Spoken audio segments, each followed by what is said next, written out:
Bien, pues bienvenidos a todos. Un saludo para aquellos también que nos siguen a través de las redes sociales. También para los que nos visitan por primera vez, sentiros como en vuestra casa y que podáis ser bendecidos ahora con la palabra de Dios. Y quiero tratar hoy, voy a comenzar un nuevo tema. Quiero hablar de algo importante, el compromiso. El compromiso tiene que ser hasta el final. No podemos comprometernos, no podemos comenzar una carrera y pararnos a la mitad del camino, porque entonces sería un fracaso, ¿verdad? El compromiso es como una carrera, esa carrera que Pablo decía, he corrido la carrera, he peleado la buena batalla, he llegado al final, me he mantenido fiel hasta el final. Por eso quiero hablar del compromiso hasta el final. Vivimos, digamos, en tiempos donde el compromiso es débil, superficial, y muchas veces es un compromiso condicionado a nuestros propios intereses. Y eso para el Señor no vale. La cultura, la sociedad en que vivimos, exalta la comodidad, el vivir bien, el placer, el bienestar, pero el Evangelio de Jesucristo exige entrega y compromiso total. Si tú te acercas al Señor por interés personal, no estás usando el camino correcto. El camino correcto es que para seguir a Cristo hay que pagar un precio. La recompensa es grande. Tenemos la salvación en primer lugar. La salvación que Cristo nos regala, no por las obras que hagamos, sino por la obra que Él hizo en la cruz. Él cargó con nuestra culpa. Él llevó nuestros pecados sobre la cruz. Nosotros estábamos muertos en pecados y en delitos. Y Cristo nos dio vida muriendo Él en nuestro lugar. Y entonces nos justifica ante el Padre. Esto significa que nos declara, cuando confesamos por fe lo que Jesús hizo, nos arrepentimos, dejamos de pecar. Entonces el sacrificio de Cristo hace efecto salvador en nuestra vida. Cristo siempre nos llama a través de la cruz con un llamamiento santo, un llamamiento a la santidad, porque Él es santo. Él se comprometió y no quedó a medio, ¿verdad? Su compromiso fue hasta la muerte, y una muerte horrenda. La peor muerte que un ser humano pueda padecer es que lo cuelguen en una cruz. Se sufre, los médicos dicen, los expertos, que es una muerte atroz. Y Él cargó con esa muerte por amor a nosotros. También sintió afrenta pública. A Él lo crucificaron completamente desnudo. Y eso es una afrenta. En tiempos de Cristo era una afrenta. Por eso el Señor nos llama. El amor de Cristo demostrado en la cruz nos obliga a comprometernos con Él y en su obra hasta el final. Y el compromiso no es hacer algo, hacer cosas para el Señor, aportar cosas para el Señor. El estar dispuestos a dar la vida por Cristo, como Él la dio por nosotros. El Señor Jesucristo no busca admiradores, gente que lo admire por lo que hizo, sino busca discípulos comprometidos y seguidores de Él. Por eso seguir a Cristo exige un compromiso. En Lucas capítulo 9, versículo 62, el propio Jesús nos dice: ninguno que poniendo su mano en el arado mira hacia atrás es apto, o sea, es aprobado para el reino de Dios. En este pasaje de Lucas 9, Jesús responde con firmeza a un hombre que aparentemente deseaba seguirle, pero con condiciones, le ponía condiciones. Cristo no suaviza jamás su mensaje. Seguirle requiere un compromiso total.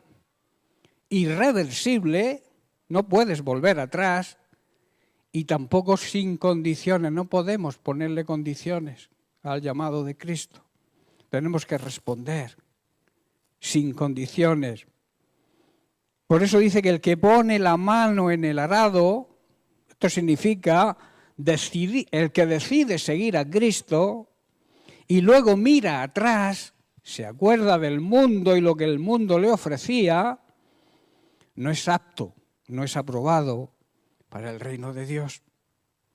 Y lamentablemente están las iglesias llenas de este tipo de personas que deciden seguir a Cristo en un momento determinado, pero pasa un tiempo y se acuerdan de lo que el mundo les ofrecía. Eso en realidad es que no ha habido un nuevo nacimiento, no ha habido una nueva regeneración del Espíritu Santo. Quizás se hayan sentido atraídos, porque los cristianos hablamos bien, no decimos palabrotas, demostramos que nos amamos unos a otros y se acercan quizá buscando eso. Pero Dios exige algo más. Dios exige compromiso. Estar dispuestos a seguirle a pesar de todo. El enemigo va a poner sus trampas, sus maquinaciones, nos va a tentar para que cuando damos el paso de poner la mano en el arado, o sea, seguir a Cristo, que nos volvamos atrás. De hecho, ocurre. Hay personas que empiezan con alegría, con gozo, no se pierden ninguna reunión y al cabo de unos meses los vemos que empiezan a faltar, que empiezan a no venir. Y cuando les preguntas, o no te responden, o te responden, ya no siento lo mismo. Es que seguir a Cristo no se trata de sentimientos. Seguir a Cristo es una decisión que tomamos. Y cuando tomamos una decisión va con todas las consecuencias. Y la mayor consecuencia que tenemos cuando seguimos a Cristo es que nos garantiza la salvación. Tenemos asegurada la salvación. Repito, no por lo que hagamos, porque lo que hacemos no merece nada, sino por lo que Cristo hizo por nosotros. Él decidió comprometerse hasta la muerte. Y eso nos lleva a la salvación. Pero luego añade, como ha comentado Mario, luego Dios tiene recompensas, premios, regalos para aquellos que se mantienen fieles hasta el final. Aquellos que se comprometen y acaban. Porque no es empezar, es acabar.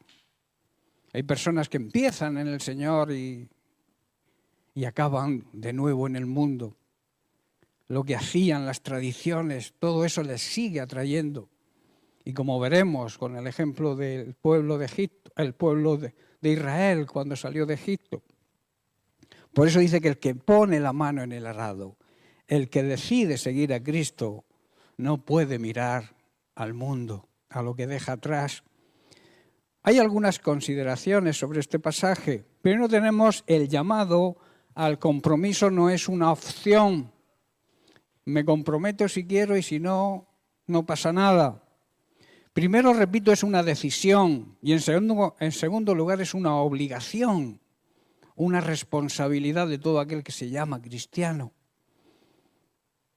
Significa mirar hacia adelante. Mirar hacia adelante es señal del compromiso verdadero con la obra. Poner la mano en el arado habla de tomar una decisión firme de seguir y servir a Cristo. Es como el labrador, que una vez que empieza a arar, no puede mirar atrás. ¿Sabéis qué ocurre si mira atrás? Que los surcos van a salir torcidos. Se va a torcer su obra, su trabajo. Por eso la mirada tiene que estar siempre puesta hacia adelante. Así debe ser el compromiso cristiano. No es una emoción pasajera, ni una decisión superficial o que alguien te obligue a hacerlo, sino una entrega total de todo nuestro ser, espíritu, alma y cuerpo. Pablo, en Primera de Tesalonicenses, capítulo 5, verso 23, nos dice lo siguiente: y el mismo Dios de paz os santifique por completo, que significa todo nuestro ser, todo el espíritu, el alma y el cuerpo tiene que ser santificado. Dios lo santifica. Y dice, sea guardado irreprensible. O sea, que nadie tenga que decir nada malo de nosotros. Esto habla de entrega y de compromiso total para cuando regrese, para la venida de nuestro Señor y Salvador Jesucristo. Esto significa que el compromiso cristiano nos obliga a vivir en santidad en todos los aspectos de nuestra vida. Todo nuestro ser, espíritu, alma. El espíritu es la parte esencial del ser humano, es lo que realmente somos. El alma es nuestra manera de pensar, la mente, que debe ser sometida a la palabra de Dios. Y el cuerpo, que es el cuerpo físico, que al final polvo eres y al polvo vamos. Y ese ser completo se tiene que mantener sin culpa hasta que nuestro Señor Jesucristo regrese. Que por cierto, por las señales que vemos y que están anunciadas en las Sagradas Escrituras, viene pronto. Por tanto, nuestro compromiso con Dios tiene que ser total y hasta el final. Porque, en primer lugar, el compromiso exige una decisión. No se puede servir a Cristo a medias. Lo tibio, Dios lo aborrece. O le sigues o no le sigues, no hay término medio. O estás o no estás. O estás de su parte o estás en contra. No hay término medio en la palabra de Dios, es clara. O estamos de parte de Dios o estamos en contra de Dios. Y yo pregunto, ¿en qué bando estamos?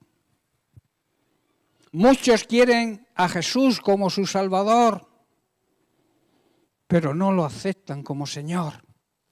Señor significa el dueño de nuestra vida. Hoy en día la palabra Señor está devaluada. Se le llama Señor a cualquiera. Pero antiguamente la palabra Señor significaba que cuando tú decías Señor, estabas diciéndole yo soy. Tú eres mi dueño. ¿Estás comprendiendo? Por eso dice, ¿por qué me llamáis Señor, Señor, y no hacéis lo que yo os mando? Muchos me dirán, en tu nombre echamos fuera demonios, en tu nombre predicamos tu palabra. Y él les responderá, no os conozco. No habéis tenido una real relación de intimidad conmigo, habéis ido a vuestros planes, a vuestros fines, habéis utilizado el Evangelio para ganar dinero. Sois asalariados, pero no sois realmente mis siervos. Y por eso no os conozco, apartaos de mí. Repito, muchos quieren a Jesús como Salvador, pero no lo aceptan como Señor. En Lucas capítulo 14, verso 27 dice, el que no toma su cruz y viene detrás de mí, en pos de mí, no puede ser mi discípulo. Si no estamos dispuestos a morir a nuestro yo, que es lo que significa coger la cruz, no es mucha. Las religiones enfocan este versículo muy mal, achacan la cruz a una enfermedad, a cualquier circunstancia adversa y entra el conformismo porque se amparan en este versículo. Pero este versículo no quiere decir eso. Quiere decir que tenemos que llevar la cruz cerca para crucificarnos a nuestro yo, a nuestra prepotencia, a nuestro orgullo, a nuestra soberbia. Crucificar significa matar. Cuando alguien veían que llevaba una cruz, todos sabían que iba a morir. Por eso Jesús nos dice, coge la cruz. Porque el que te vea sabe que has muerto para las cosas mundanas y que ahora vives para Cristo. Si no estamos dispuestos a morir a nuestro yo y hacer lo que el Señor nos diga, no lo que queremos nosotros hacer, quizás, o nos guste hacer, que a veces queremos elegir nuestro ministerio. Pero Dios concede sus ministerios como Él decide. Tú tienes que hacer lo que la palabra de Dios te dice, lo que Dios te dice que hagas, no lo que quieras hacer o lo que te guste hacer. No sé si estáis comprendiendo. Jesús no menosprecia el amor que le pongamos tener a la familia, porque el compromiso implica renunciar a ciertas cosas. En el contexto de Lucas se muestra a varios que ponían excusas. Uno decía, yo quiero primero despedirme de mi familia. Otro quería sepultar a su padre. O sea, quería esperar a que su padre muriera para seguir a Cristo. Jesús, repito, no menosprecia esto. El amor a la familia, a los seres queridos, no lo menosprecia jamás. Pero sí deja bien claro que nadie puede estar por encima de él. Que es lo que trata de transmitirnos. El compromiso cristiano no es algo que añadimos, no es algo que viene y añadimos después de convertirnos, sino que es parte esencial de nuestra fe. Si tú crees, si tú aceptas por fe el sacrificio de Cristo, te estás comprometiendo, pero no a medias, sino un compromiso total y hasta el final. Porque Cristo así lo hizo. Él no se bajó de la cruz por amor a nosotros. Él podía haberlo hecho. Podía haber reclamado ejércitos de ángeles que le libraran de la muerte. Pero no lo hizo porque su compromiso fue total. Y nuestro compromiso tiene que ser igual. Jesús no llamó a las multitudes para que lo siguieran de lejos, como hacen algunos creyentes hoy en día, siguen al Señor de lejos.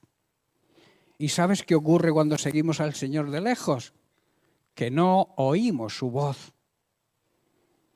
Por eso la necesidad de seguir al Señor de cerca. Así Él nos va a mostrar, nos va a indicar, nos va a guiar por el camino correcto. El compromiso, repito, cristiano no es algo que añadimos después de la salvación. Hoy en día muchos cristianos quieren el cielo, pero no quieren la cruz. Quieren seguir en su orgullo, en su soberbia, en su prepotencia. No se quiere pagar el precio. El beneficio sí, pero la obligación no. La salvación es gratuita. Dios nos regala la salvación, pero nos exige un compromiso por nuestra parte. Y repito, ese compromiso es total. Es como querer aprobar un examen sin estudiar. Muchos quieren aprobar los exámenes, ¿verdad? Pero les cuesta estudiar. Aplicar los codos, como yo digo, para estudiar y poder aprobar el examen. Y otros quieren tener buena salud sin hacer ejercicio ni cuidar la alimentación. Es imposible. Si tú quieres tener buena salud, tienes que cuidar tu cuerpo. Tienes que hacer ejercicio. El sillón ball no es un deporte. Es una esclavitud que nos perjudica a nuestro cuerpo. Y comer lo que se nos ponga por delante tampoco es bueno. Tenemos que cuidar la alimentación. El cristianismo cómodo va en contra del evangelio verdadero. A veces ocurre que las personas se convierten, como he dicho antes, aceptan el llamado, pero después, cuando ven que hay que pagar un precio, quizá porque no se les ha explicado bien el evangelio. El evangelio no es todo color de rosa, como algunos para atraerlos les pintan el evangelio. Cuando lo hacemos así estamos haciendo daño, porque cuando se dan cuenta de que seguir a Cristo exige un compromiso, entonces dicen, no, esto no es lo que me han dicho. Por eso yo quiero ser claro con el evangelio. Y el evangelio requiere algo por nuestra parte. El amor que demostró Cristo por nosotros hay que demostrarlo. Hay que devolverle. El amor de Cristo nos obliga a comprometernos con Él. El compromiso verdadero no depende de los sentimientos, sino de lo que hemos decidido delante de Dios y que Dios se merece. Jesús no sintió los clavos en las manos, los sufrió, los soportó y los aceptó por amor a nosotros. En segundo lugar, tenemos que el compromiso verdadero exige algo. Hay un grave error, hay un gran peligro, el peligro de mirar atrás. Jesús dice que mirar atrás nos descalifica, o sea, nos suspende el examen. ¿Qué significa esto? Hay distintas causas. Mirar atrás, en primer lugar, es dudar del llamado, poner en duda el llamado de Dios porque no nos interesa lo que nos exige. Cuando dudamos del llamado de Dios, nos paralizamos. Israel en el desierto constantemente miraba atrás, miraba a Egipto, a sus ollas de carne. Esa nostalgia les impidió entrar en la tierra prometida. Ese acordarse de Egipto. Recordaban las ollas de carne, pero no recordaban que eran esclavos. A veces nos ocurre a nosotros igual, nos acordamos del mundo, pero no nos acordamos de que éramos esclavos del pecado y ahora somos libres. Y eso nos obliga, nos compromete. Tuvo que nacer una nueva generación para poder olvidar a Egipto y así poder entrar en la tierra prometida. Recordemos que la generación que salió de Egipto, ninguno entró en la tierra prometida. Tuvo que nacer una nueva generación en el desierto para poder entrar. Vamos a leer un pasaje en Números, capítulo 14, versículos del 26 al 32.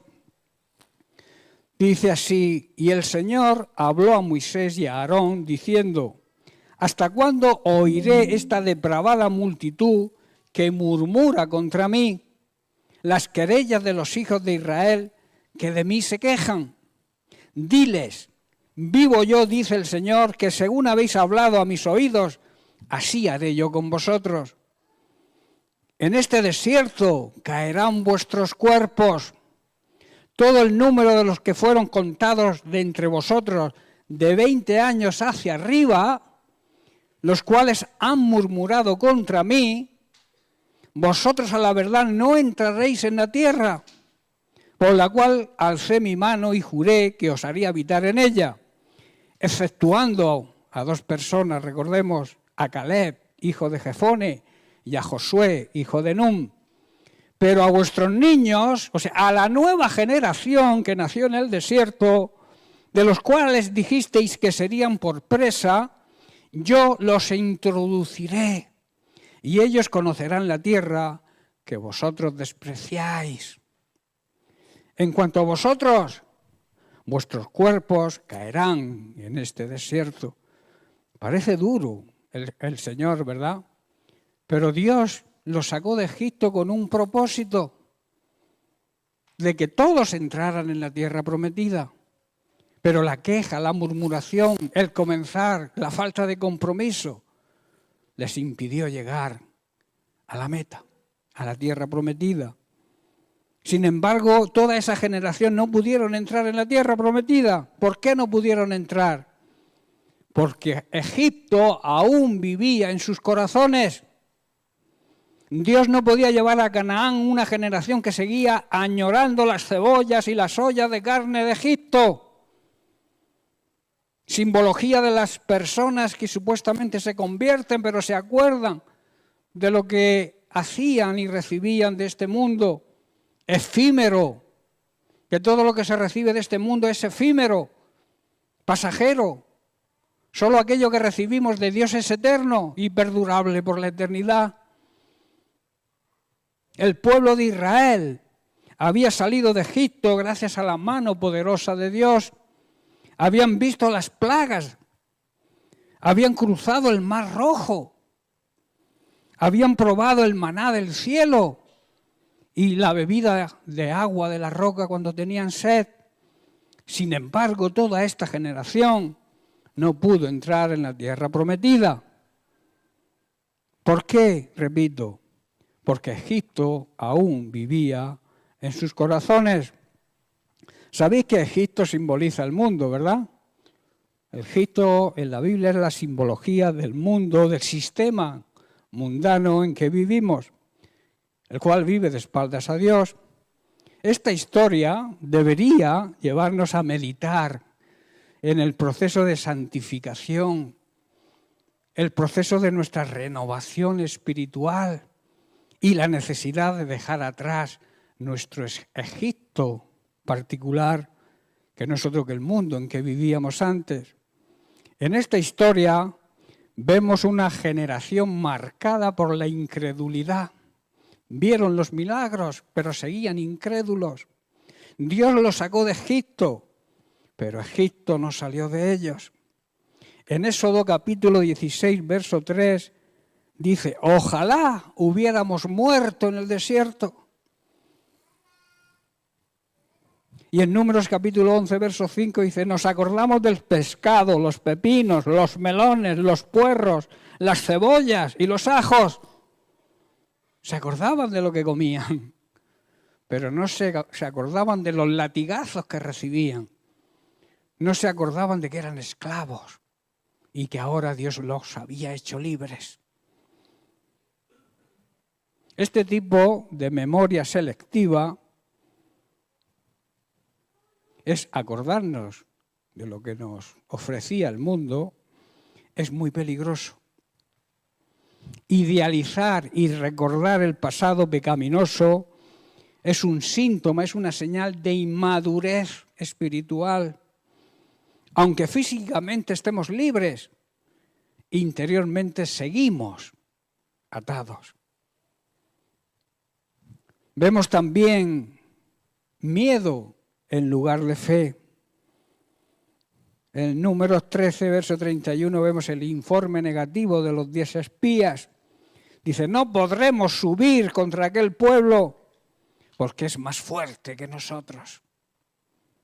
Miedo a enfrentar los problemas de la vida. El miedo se impone donde no hay confianza plena en la palabra de Dios. A pesar de las promesas de Dios, la generación que salió de Egipto no creyó, no creía. Murmuraban, se rebelaron y Dios tuvo que decir, no entrarán en la tierra prometida. No era el deseo de Dios ese. Pero debido a las murmuraciones, a la queja, a las continuas quejas, al temor, al miedo, al no compromiso, no entraron en la tierra prometida. Por eso la necesidad de esa nueva generación que nació en el desierto. El juicio de Dios nos enseña. Dios no solo castigó, sino que enseñó y nos enseña hoy a través del juicio. Porque Dios es amor, pero también es juez. Dios es amor, pero también es fuego consumidor.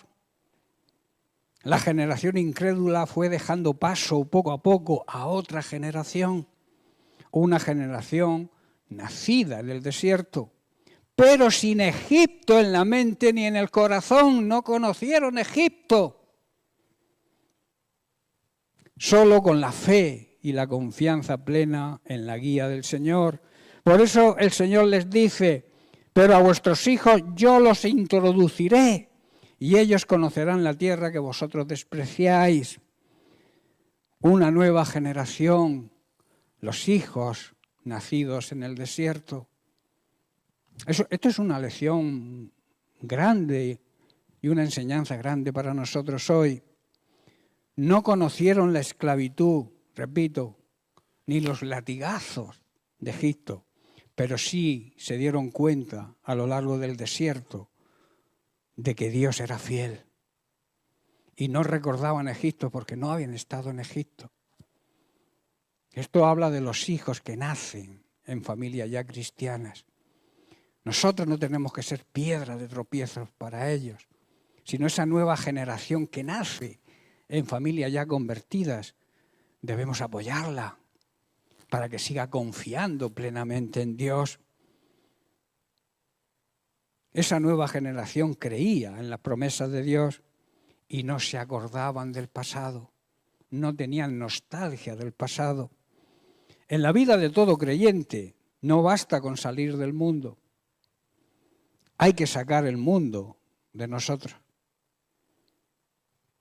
La regeneración espiritual, el nuevo nacimiento, implica una nueva manera de pensar, una nueva mente, que solamente se renueva por el Espíritu Santo.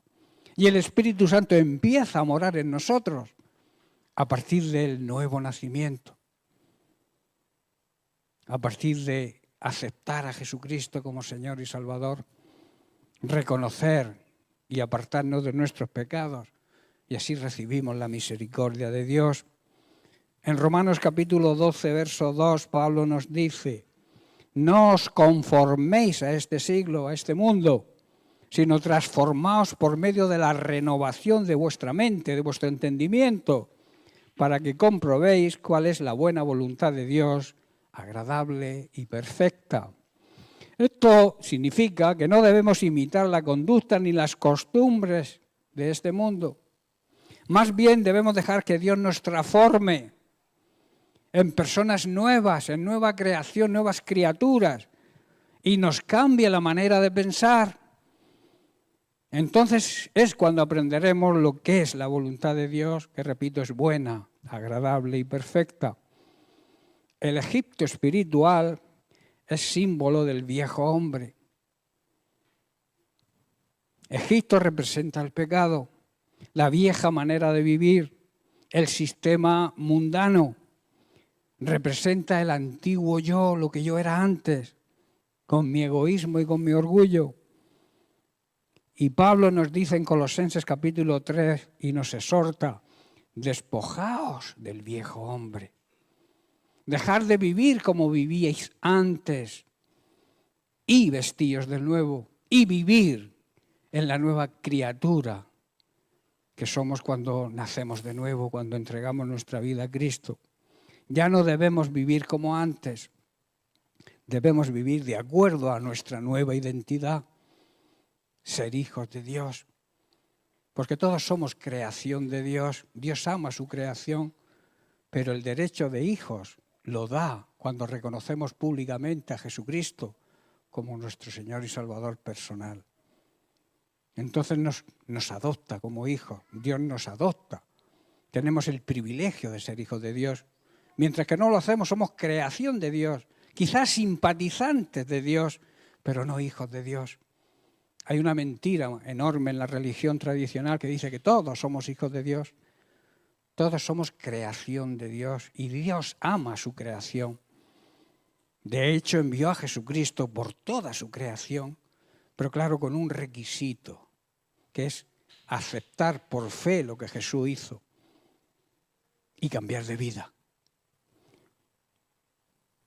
Para entrar en la plenitud del Espíritu Santo hay que hacer morir el pasado, lo que antes éramos. Hoy muchos quieren Canaán, la tierra prometida, pero sin dejar Egipto, sin dejar el mundo y su sistema. Canaán significa un anticipo del cielo, un anticipo de la vida eterna.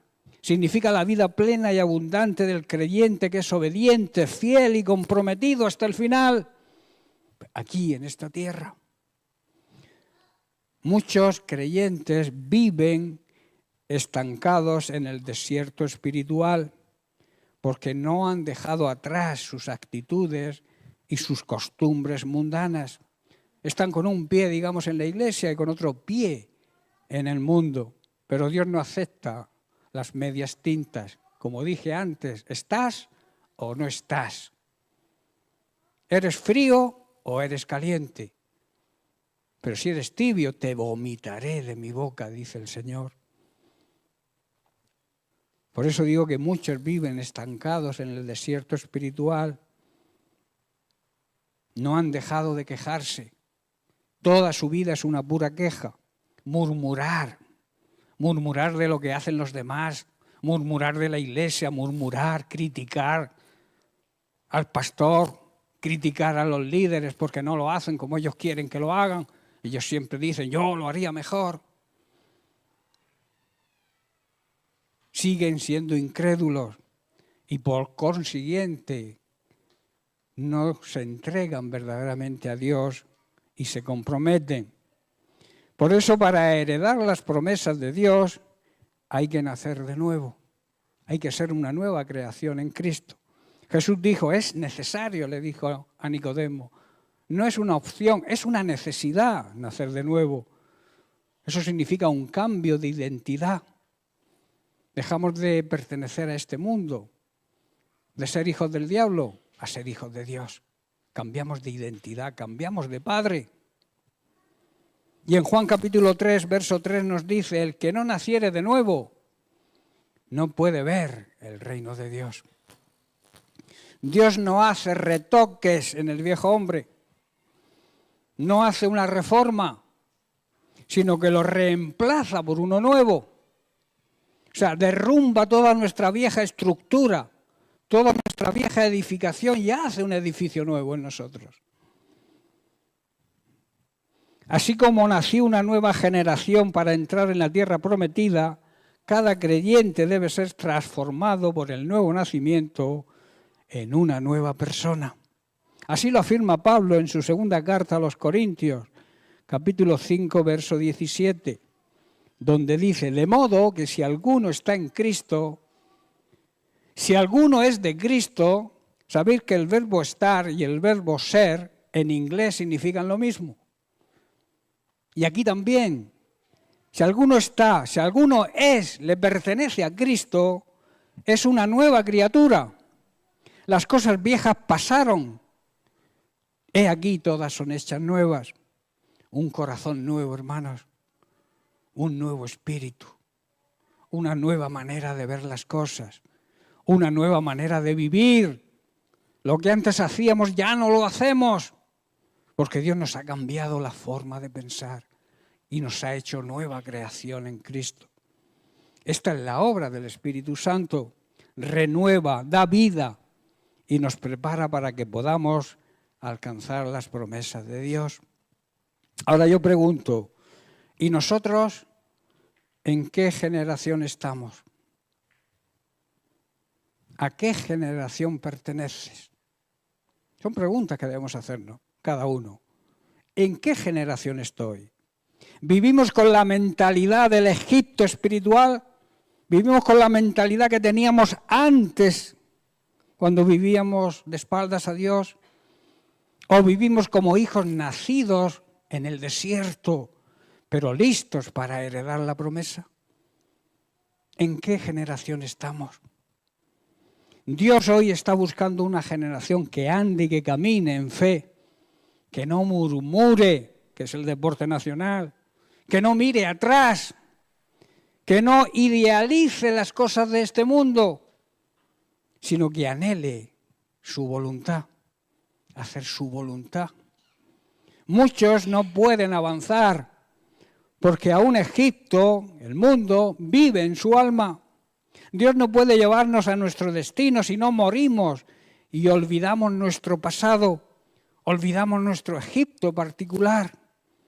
Por eso debemos analizar nuestra vida espiritual, hacer un autoexamen y preguntarnos qué áreas de nuestra vida aún están atadas al mundo, a Egipto.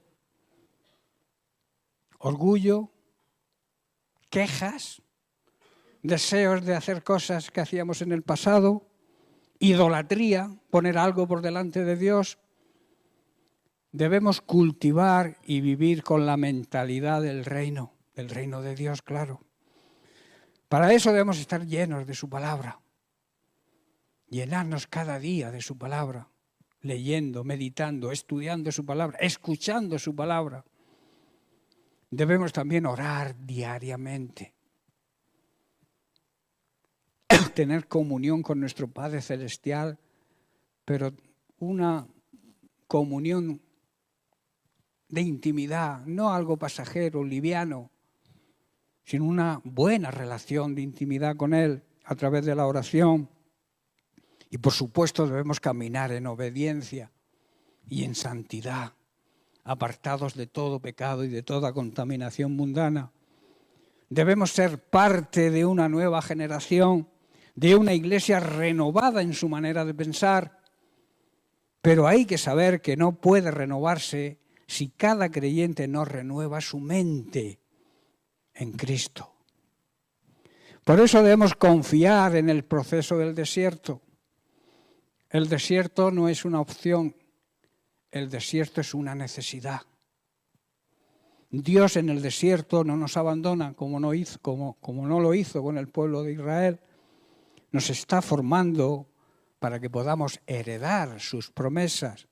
Por eso el desierto no es una opción. El desierto se suele entender cuando estamos pasando por diferentes pruebas, problemas, dificultades. A eso lo llamamos desierto.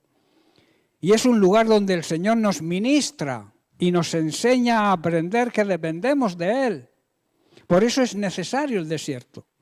Por ese motivo el desierto no es una opción, sino una necesidad. Pero la idea de Dios no era esa. Su plan divino no era este, sino que viviéramos eternamente en el paraíso donde Dios colocó a Adán y Eva. Ese era el plan y el propósito de Él. Pero al desobedecer y pecar contra Dios, nos cambió el panorama. Pero la idea inicial no era esa. El Edén era un lugar precioso, maravilloso, donde no se encuentra bíblicamente hablando ninguna referencia al desierto. Pero cuando Adán, seducido por la mujer Eva, y ella seducida por Satanás, pecaron, el pecado entró en este mundo. Y con él el dolor y el sufrimiento. O sea, entró el desierto.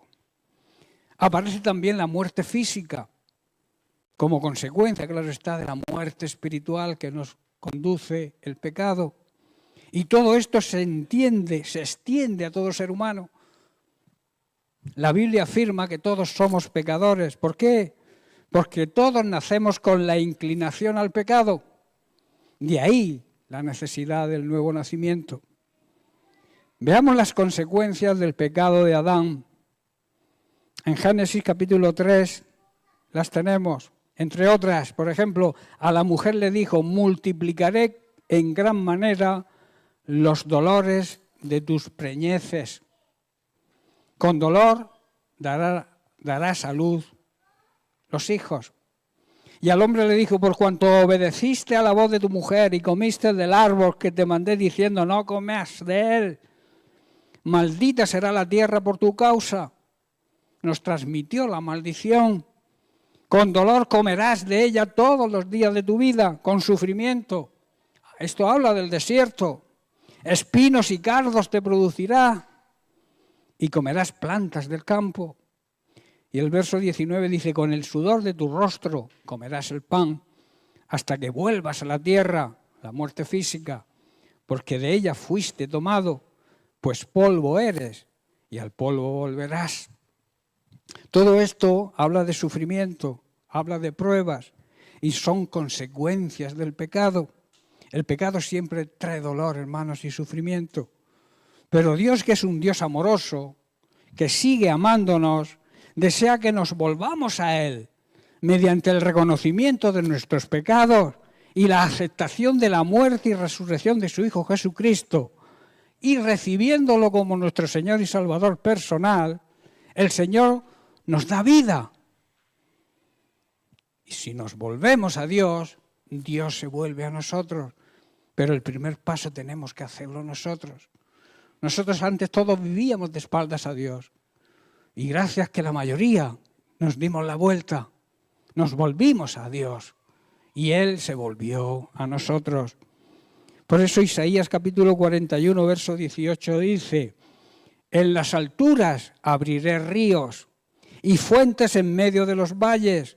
Y luego añade: abriré en el desierto, o sea, en los tiempos de problemas y dificultades, abriré estanques de agua y manantiales de agua en la tierra seca. A pesar de sus quejas, murmuraciones y rebeldía, esto lo hizo Dios con su pueblo Israel.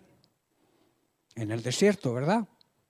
Les defendió, les cuidó, los alimentó y nada les faltó a pesar de cómo se comportaron. Esto mismo hace hoy y hará por nosotros por su pueblo, por su familia, por su iglesia. Solo necesita que seamos humildes y le reconozcamos como nuestro proveedor, como que dependemos de Él, tanto material, física como espiritualmente. Y que entendamos que no solo de pan, de lo material, vive el hombre, sino que también necesita ser alimentado espiritualmente con la palabra de Dios, que es el alimento espiritual. Hoy el desierto, por tanto, es parte de un plan actual para nosotros, para que aprendamos a depender de Él en todo. El desierto es la prueba, es un lugar donde Dios nos puede transformar en personas más fuertes, más maduros y mejores.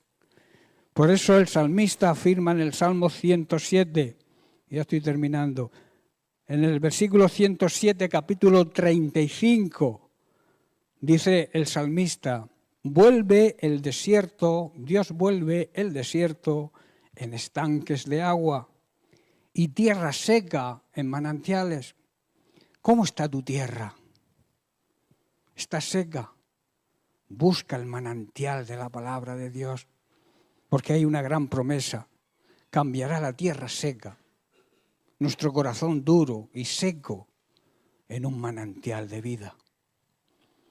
Y vuelve el desierto, los problemas, las circunstancias adversas que vivamos, en estanques de aguas. Dios convierte los desiertos en lagunas y la tierra seca en fuentes, en manantiales de agua viva. Y lleva allí a los hambrientos para que se establezcan y vivan y puedan sembrar los campos, plantar viñedos y recoger cosechas abundantes y que se sacien. No importa en el desierto en que vivas. No importa en qué desierto te encuentres. Enfermedad, crisis familiar, crisis económica, soledad o cualquier otra circunstancia, debemos tener en cuenta una cosa importante, que nuestro Dios y Padre Celestial es un Dios todopoderoso, que significa que todo lo puede y que cuida de nosotros y nos ayudará siempre, porque esa es su promesa. Y Él es fiel a sus promesas. Él no va a jugarse su reputación fallando en alguna de sus promesas, como dijimos al principio. Y Él nos va a ayudar a salir de nuestro desierto. Si no sabes cómo salir, acércate a Cristo, busca a Cristo, investiga en su palabra, cómete la palabra de Dios. Aliméntate de su palabra cada día, ora al Señor, busca intimidad, relación de calidad con Dios, no oraciones ahí que hacemos deprisa y corriendo a veces, pero que no las sentimos realmente. Busca un tiempo, el tiempo del Señor. A veces pensamos que no tenemos tiempo para orar, pero sí tenemos tiempo para perder horas y horas delante de la caja tonta, que yo llamo la tele. O las redes sociales hoy, que son cajas más tontas todavía. Son herramientas que son buenas, pero a veces las usamos tan mal que nos perjudican. Nos quitan el tiempo de estar en intimidad con Dios cuando empezamos con los moniconos esos para allá y para acá, y jaja, y jiji, y jojo. Y no tenemos tiempo para orar. No tenemos tiempo para buscar la presencia de Dios. Hermanos, despertemos. No durmamos más porque el Señor viene pronto. Y algunos no los va a coger con las maletas sin hacer, como yo suelo decir. El último tren está a punto de pasar. No te quedes en la estación. No te quedes preparando el equipaje. Estate preparado. Prepárate, dice el Señor, porque vengo pronto. Y mi galardón, mi premio, mi obsequio, mi regalo para vosotros lo traigo también. Por eso, si no sabes salir de tu desierto, acércate a Cristo, acércate a su palabra, busca su presencia. Hemos cantado al principio que no hay lugar más bonito y más precioso que estar en la presencia de Dios. Y hay otra canción por ahí que también me gusta, que no hay lugar más alto que estar a los pies de Cristo. Busca su presencia, deja que Él te guíe y que te ayude. Él lo quiere hacer. Su promesa es que si estamos de su parte, si estamos de su lado, Él va a estar también de nuestro lado. Él tiene toda la provisión necesaria, todo lo necesario para nosotros, para que podamos superar el desierto por el cual atravesamos. Y si no estamos atravesando ningún desierto, o no lo has atravesado todavía, ten seguro que lo vamos a atravesar, porque los problemas siempre llegan.